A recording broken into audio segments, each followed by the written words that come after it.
All right.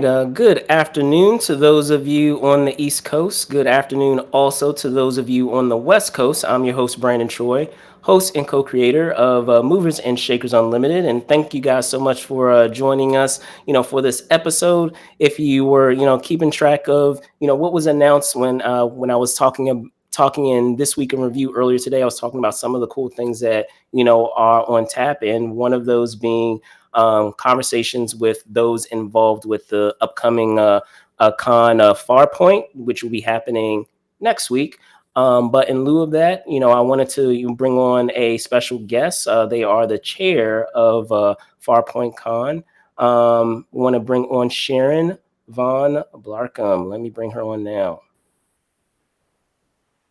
Oh, Hey, Sharon, great. how you doing? There Hi, you are. Brandon. I'm great. All right, excellent. So just to check in, so to speak, first off, thanks for, hopping on during the weekend, on a holiday weekend as well, to talk about Farpoint and how have things been? I think the last time that we connected was, gosh, it was in August. So wasn't Yeah, even this year, it was last year. yeah. Well, So actually, how we did things have a been? chat at Awesome Con this year, or well, 2021. That it was last year. I Yes. always, I always run things by which convention year I'm planning for. Right. Since August of last year, we were planning for this week, February of 2022. I still say this year. For sure, for sure, for sure. So with that being said, just hopping into the show for those that are not familiar with Farpoint Con. It's a con that's close to my heart in that it is a show that started in the early '90s and '93. Led by a committee by Beverly Volker and Steven Wilson. And, in that time, it's developed uh, uh, a very loyal following in that time. But the thing that I wanted to, touch on, which, I've had, you guys have had seen my other team members here on the show. Shout out to Chris Pabon and shout out to Josh Pritchett, who have been, attending, that Oh, Far Point they're so loyal. They're so far more than far longer than I have, and they were the ones who got me on board and said, "Hey, you need to check out this show." And I was like, "Okay, all right." Well, I'm always open to new shows, and I haven't looked back since in that time. So, and then the thing that I do enjoy about that show is, or say about Farpoint, is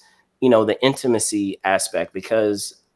Don't get me wrong, I go to a lot of cons, and many of the cons that I go to are like these huge undertakings that are like these massive Goliaths of moving parts, and it's a good change of pace to have a more intimate setting. So can you talk a bit about that, Sharon, in terms of that element that the show is known for? Sure. It's well, back when we first started in 1993, so next year will be our 30th anniversary. Um, almost all conventions, there weren't any really such thing as a Comic Con. They were all hotel based traditional style conventions with guests coming in to share their knowledge and talk to other fans, and fans being able to get together and meet new friends and share what they love doing. And as the years went by, um, conventions and became a bigger thing. And when the Comic Con phenomenon started, it really just lit the industry on fire.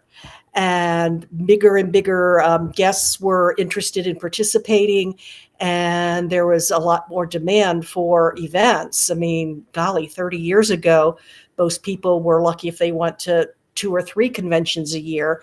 And now I know some people who go to a convention every other month, if not more often. And one of the things we were asked when the business started changing, are you considering moving, changing your business model, moving to a bigger facility, moving to a different time of year, just plussing up. And we talked about it a lot and thought about it, and we decided that because we are a fan based convention, we are run by fans.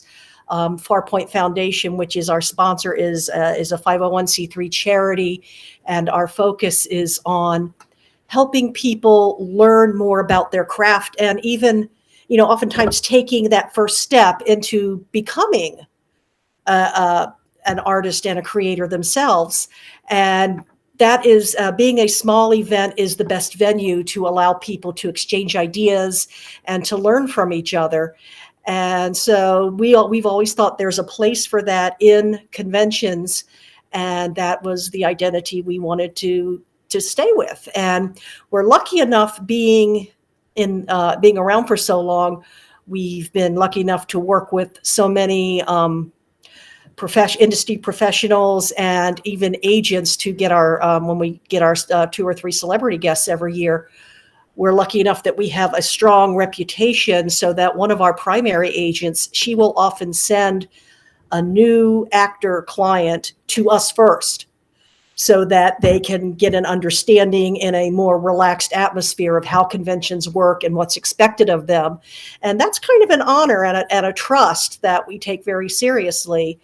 And so we are, I always say we're big enough to get really good, solid guest names. Like we've had Alan Tudyk in the past. And of course, we've had George Takei several times before he became everyone's favorite Uncle George. And this year we have first-time guest Scott Grimes from the Orville. And Penny Johnson-Gerald, who's a Baltimore native, has been with us a couple of times from that same show, and also, of course, from Star Trek. So we, like I said, we're big enough to be big, but we're small enough to allow people to really, truly interact and make friends and feel comfortable taking those risks. One of my favorite stories was several years ago. A young woman came on, and she had made her entire Iron Man costume from basically metallic duct tape and, taped on top of cardboard, and actually made this beautiful, exciting Iron Man costume. And she won the whole show. She best costume in show, the whole 9 yards. And I went to congratulate her after, and she told me that the only reason she had enough comfort to do this was because of the encouragement that our team of costuming and cosplay guests and participants had, the encouragement they'd given her. And I had never knew this until I chatted with her after the convention. She was mostly concerned because she's legally blind, and she went out on our stage under the lights in an Iron Man costume and helmet. And the fact that we were able to give her that much confidence, it's one of my favorite stories.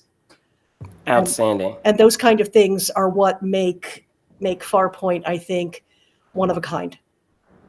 Absolutely. And, to speak further on that, I guess I feel like that's a great segue into, what we're going to discuss next. And that's just the idea of looking back, but also moving forward. And, this time, last year, we had a virtual show, and, I still rave to this day. I don't know if you've been watching some of the other episodes that we've had, but and talking about, other cons in terms of what they've done virtually, and comparing it to what you guys did virtually. Like, I feel like it wasn't really any comparison. I was like, why couldn't they just do this? Like, I don't understand. Like, this is cool that you're doing it as a kind of like an old school RPG almost.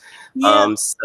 And talking about that, can you talk a little bit of how that came together? Talking about that prior a format. I can take absolutely no credit for that.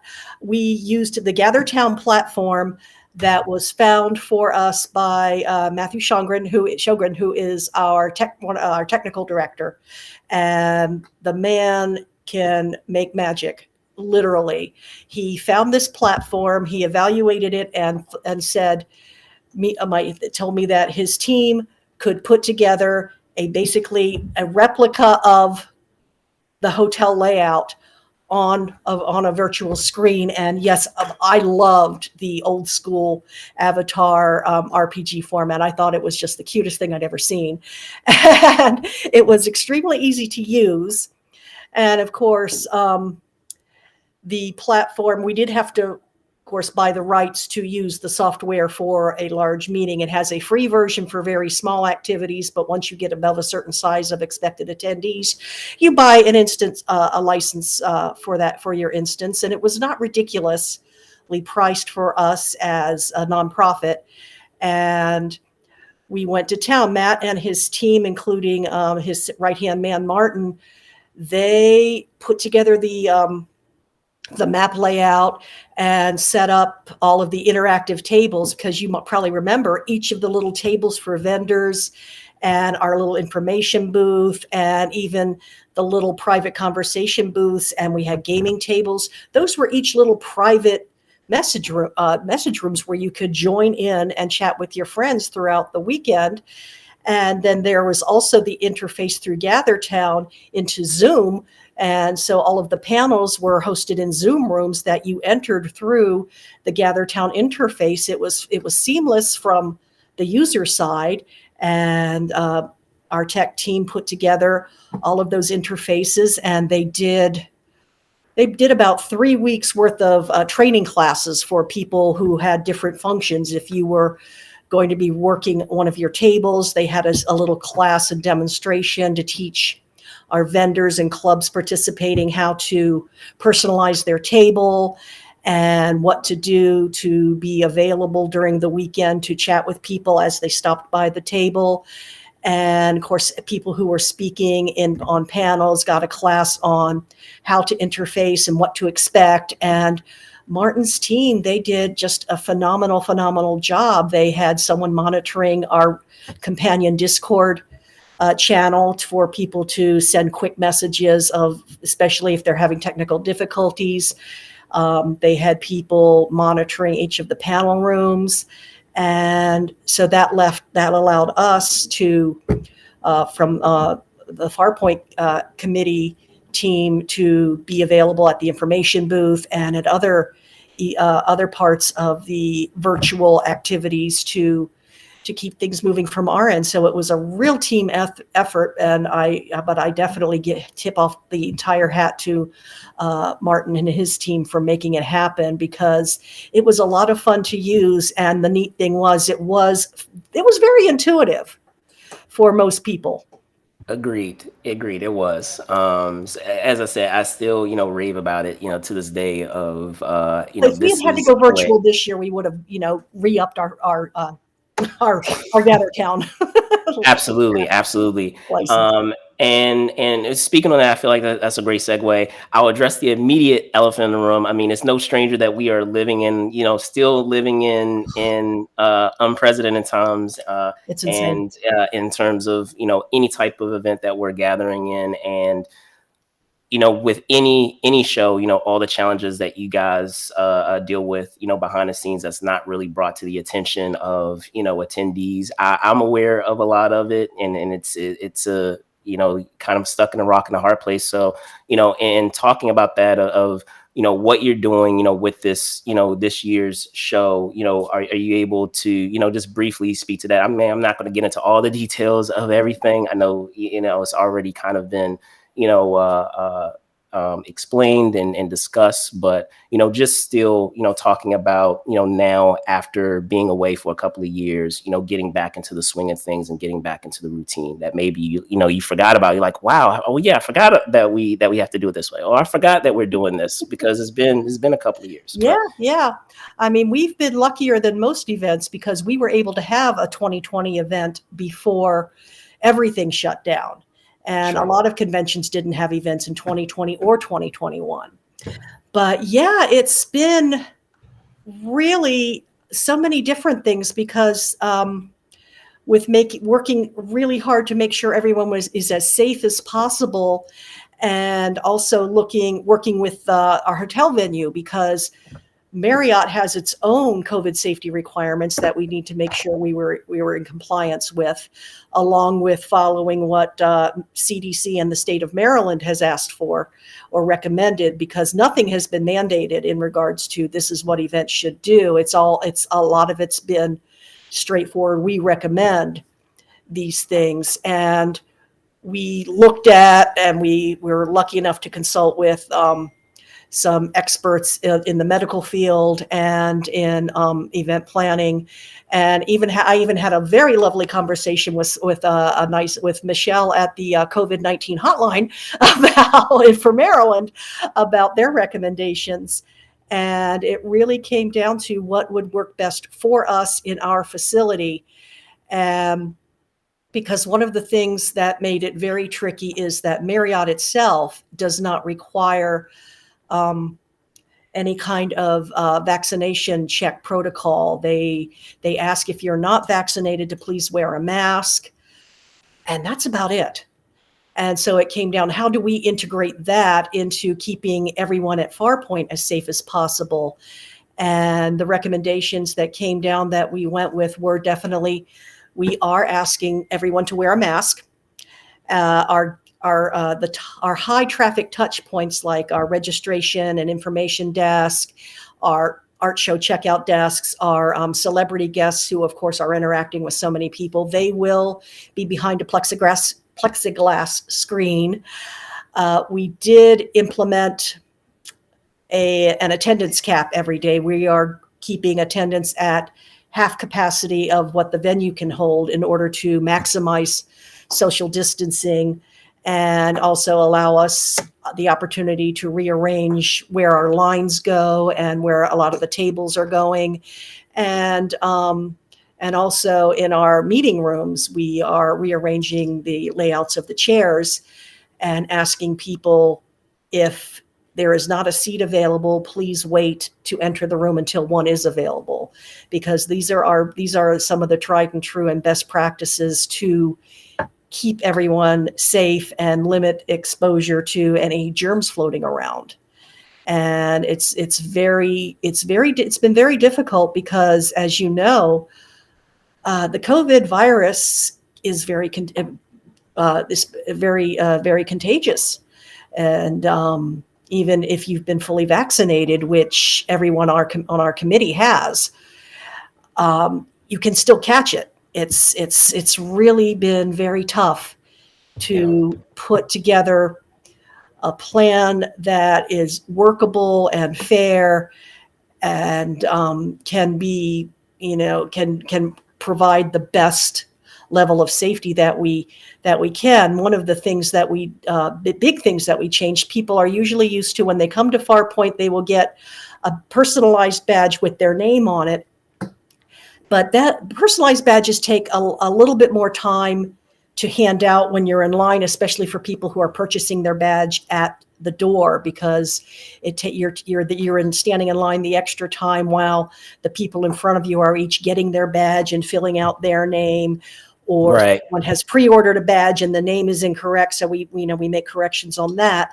So we did make the decision this year to go with just straight badges with no names on it. So if you've pre-ordered your badge, you pick up your badge, you pick up your bag of materials, and you're able to get out of the line and move to a place that's less crowded as quickly as possible.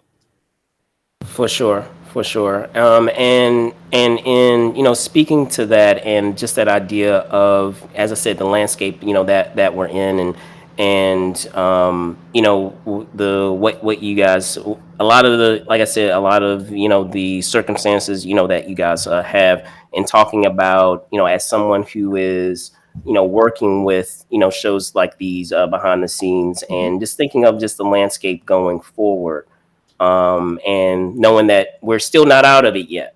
What are some things that in having this this first this first show back Mhm. in the midst of everything, of things that I mean, obviously you still have the show commencing next week, but Mhm. perhaps you're already thinking of things of, okay, now that we have gotten back into the swing of things and we're back in our routine, these are already some things that we are already pondering, that we're looking to for the 2023 show.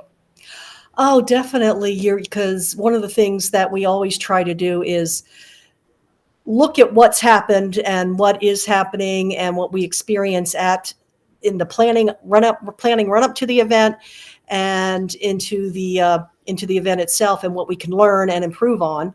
And even I will admit, what good ideas can we hijack from someone else's convention that seem to work for us? Absolutely. Yeah, And, absolutely. one of the things that we are looking at that'll definitely be behind the scenes is a little bit further integration of our little things like ticket purchase. Right now, our ticket purchasing is as a separate app off of our website, and I'm looking for I'm looking for ways to incorporate that together, because I think that will help our record keeping as a 501c3 foundation.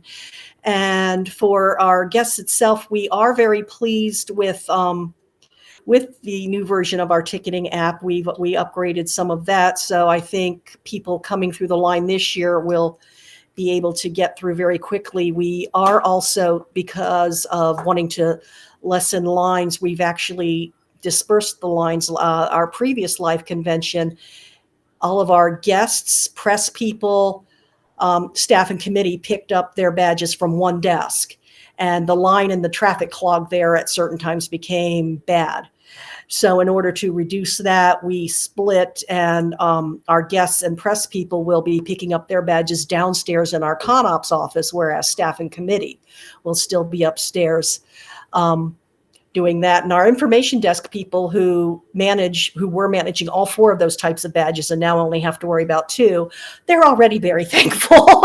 And I think we will probably keep that up, mostly because especially our guests picking up their badges from con operations will have an opportunity to ask any final questions about their schedule and other things they might be concerned about, especially if they're using technical resources for their presentation. They'll get a chance to ask those questions without the clamor of general traffic floating around. So we'll probably keep that up. We might keep up some of the room rearrangements. We're actually very pleased with how the room layouts have worked out. The hotel so far, the hotel has been extremely cooperative in making these things happen. So there's a lot of things that we changed because of COVID safety protocols that seems, at least on paper, they look like they're a lot more efficient. And so we might keep those in place, even if we are allowed or consider it safe in the future to go back to a full attendance convention. So we're very excited to see what we've got on paper, how it pans out and how it works, and especially feedback from our attendees and our guests, because oftentimes, as you're planning something, you think this is going to be great, and then the people that you're planning it for go, no, Wait a minute. no. Because we're thinking it from a planning standpoint and not the attendance experience standpoint, and so it can make a difference. And that's one of the reasons we do our last event, every convention is an open sit down with our committee in one of the panel rooms, and we invite people to come and tell us what went great, what went wrong, what their ideas are. And we've gotten so many great ideas from these sessions that they're absolutely invaluable, especially because being the last event on Sunday, it's still fresh in people's minds. Of Absolutely. course, we do get some interesting guest requests, and I do have to apologize every year when someone says, please get Harrison Ford or Patrick Stewart. And I'm like, I'm sorry, we can't do that. If you want Patrick Stewart, go talk to AwesomeCon.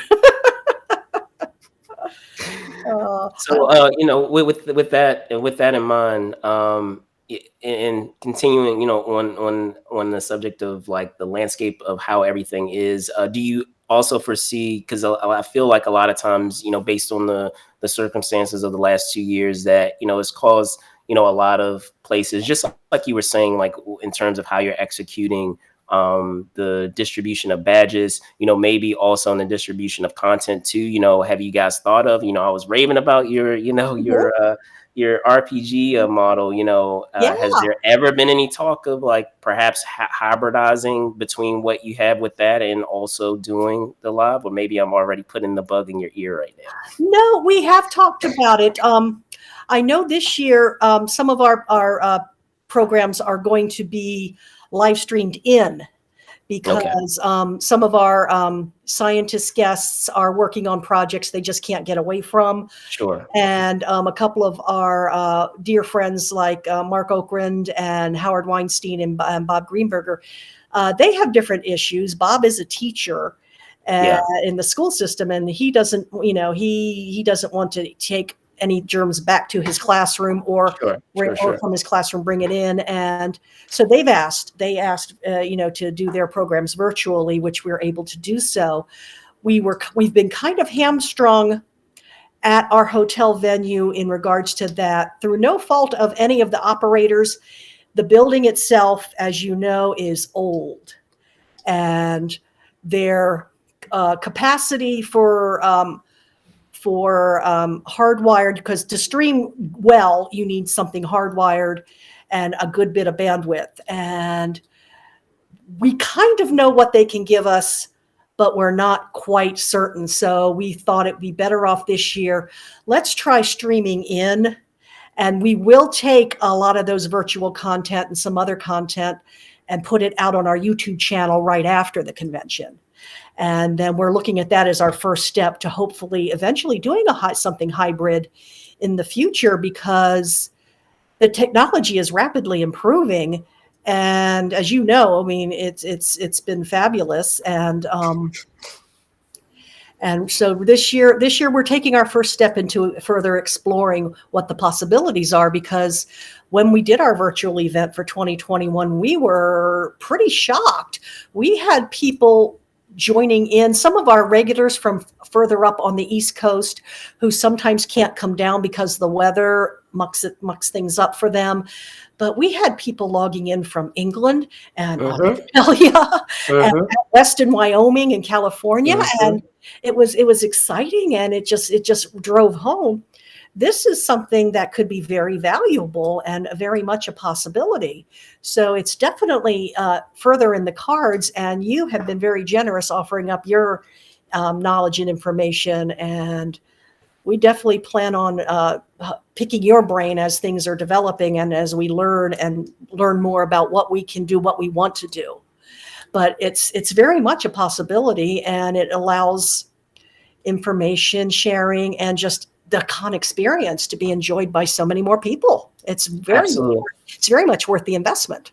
Absolutely. And, you were commenting further about how just the idea of pulp culture shows, conventions, Comic Cons, however you want to, coin them, have really, expanded, in the last, let's be honest, in the last 20 years or so. I feel like at the top of the 20th century, or say Mhm. 21st century, Yeah, you know what I mean. But in speaking to that, because of that, you have, even though you have that demand, there's always that question of, okay, now there's another show popping up. There's this show happening this week, and that concern of too much, or too hmm much inflation of a lot of these shows. And I mean, just to give you a ballpark, we have a con happening, this a major con happening this weekend. hmm We have a couple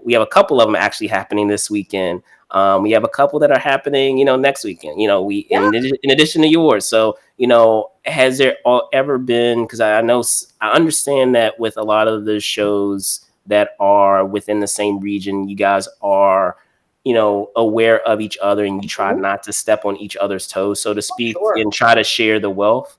Has that become easier, or has that become? Would you say that's become trickier as more shows start to arise and Sure. rise from the ashes, so to speak?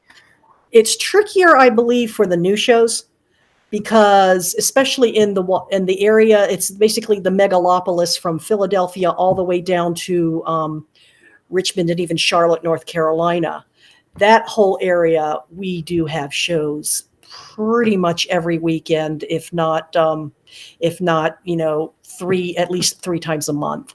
Sure. And so starting out, I've had people who are interested in starting a convention ask me, what do I do to start? And one of the most important things is evaluating your market area and seeing, what's available time-wise, maybe what niche of the overall science fiction, fantasy, comic fan, anime fan market isn't being served.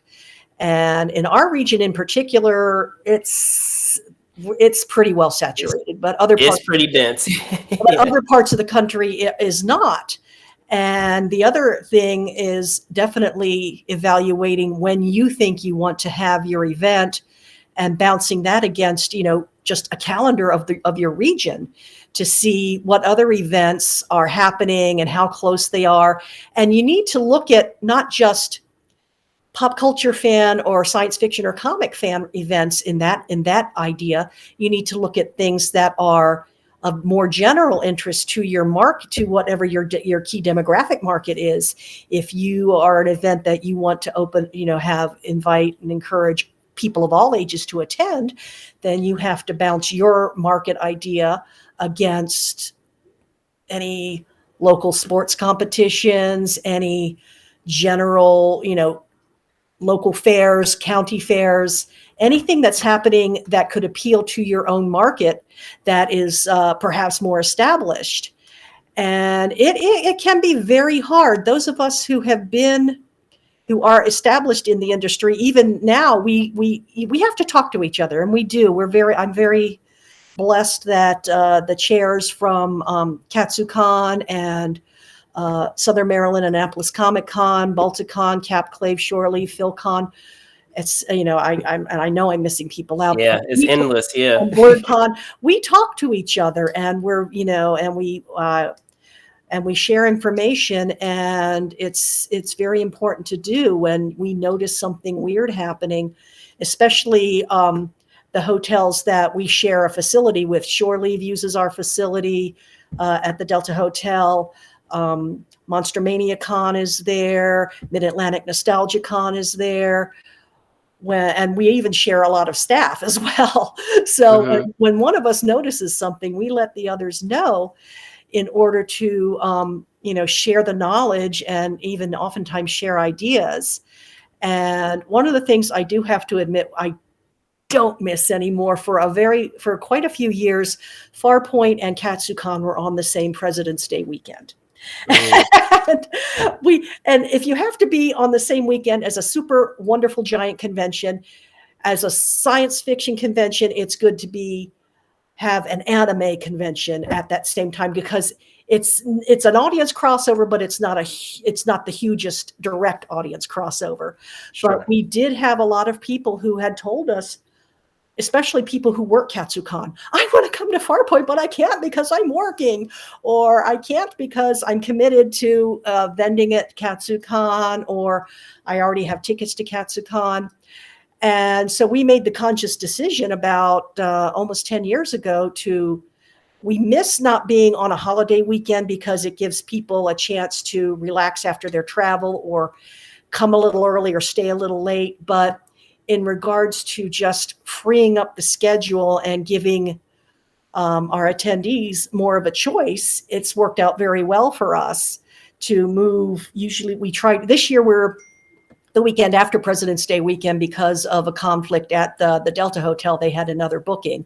But next year we will be the weekend before President's Day weekend. So we'll actually be February 10th, 11th, and 12th of 2023.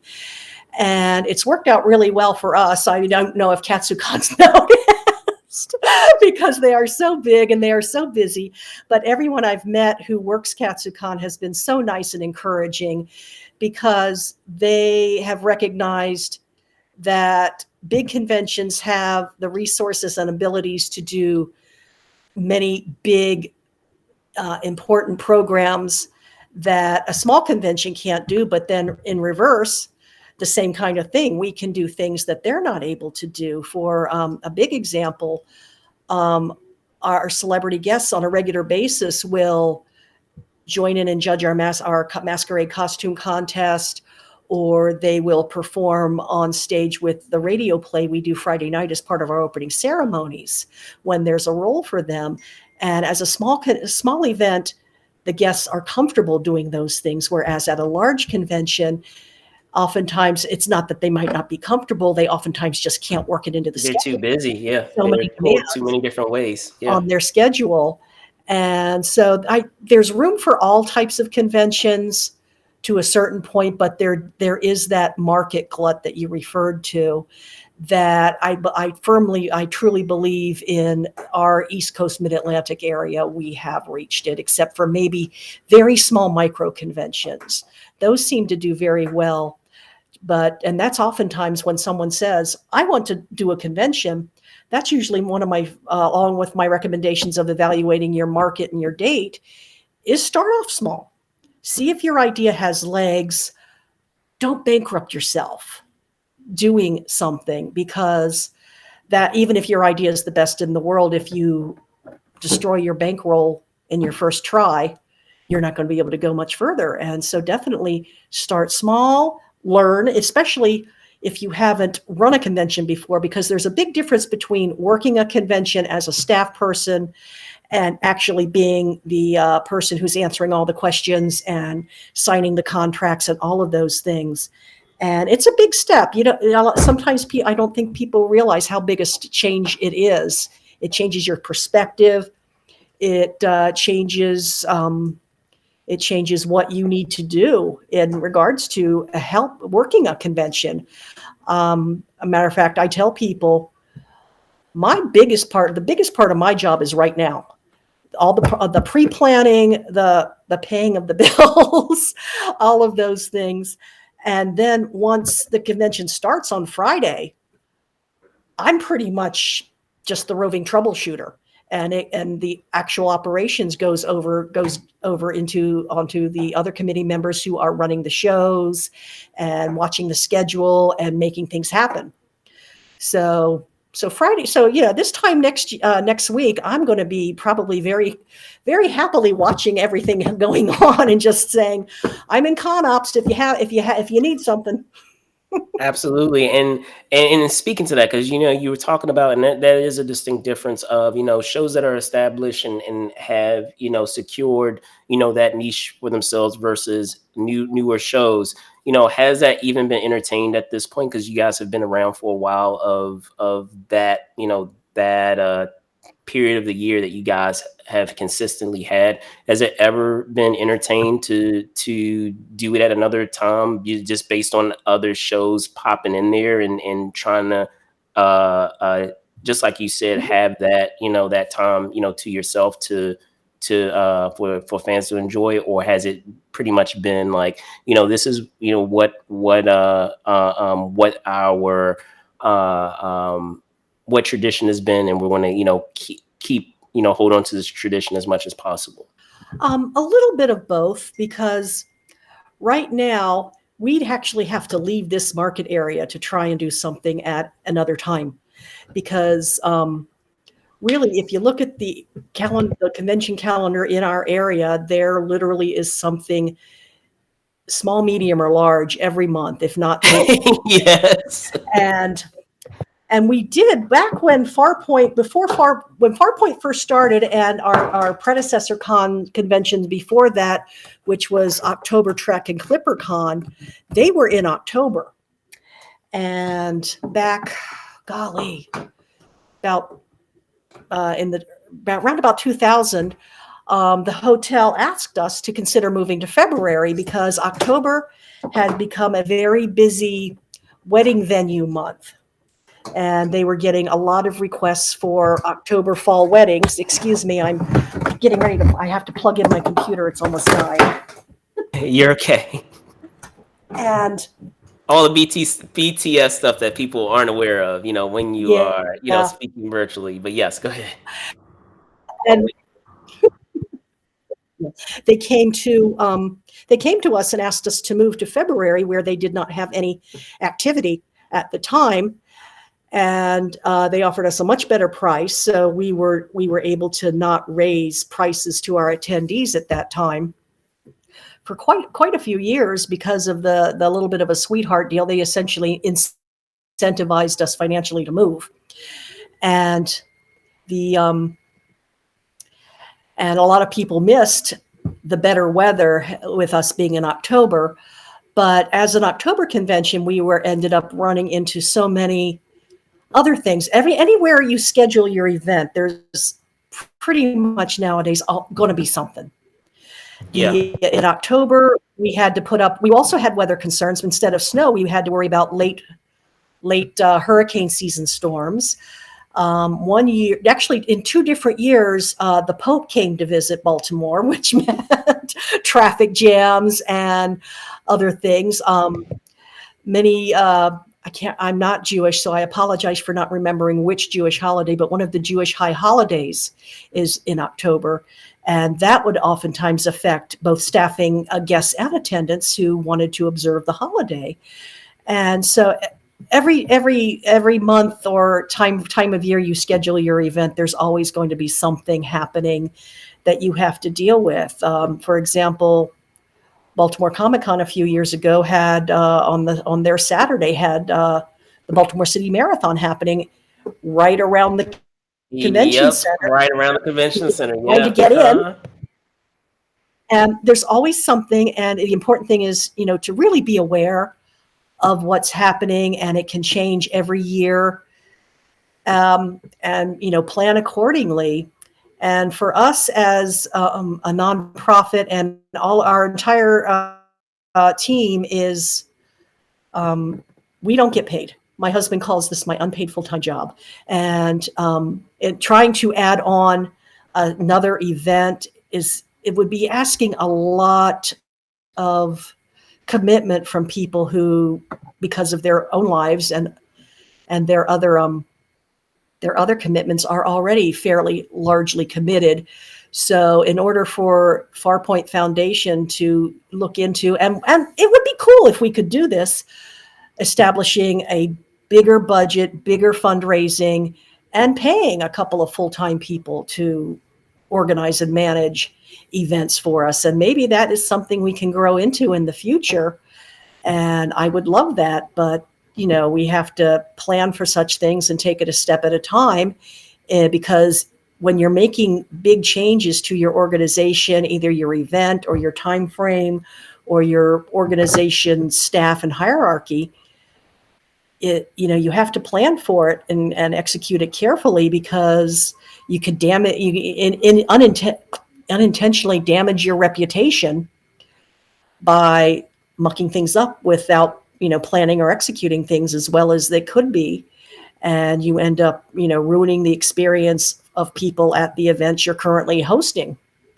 So it's very tricky, and it involves a lot of research and planning. And moving parts, logistics. Yes, yes, and my full-time paid job is as a logistician. So I've been told I overthink things a lot and overplan things a lot, but Hey, but it's my nature. I sometimes like no, making you order rather out it's of better chaos. to overthink things than to not plan enough for it. I often find if you're overthinking things, then that means that you're accounting for various possibilities that probably will never happen, but at least you're already prepared for that eventuality to happen versus, being Yeah, caught unawares. So plan for the worst and be very happy when it doesn't happen.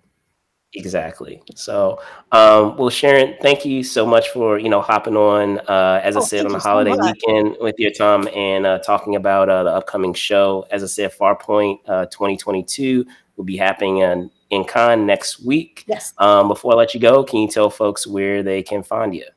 we are at Farpoint Con is our handle on Twitter. You can find us on Instagram at Farpoint Foundation, on Facebook at Farpoint Convention. Our website is farpointcon.com.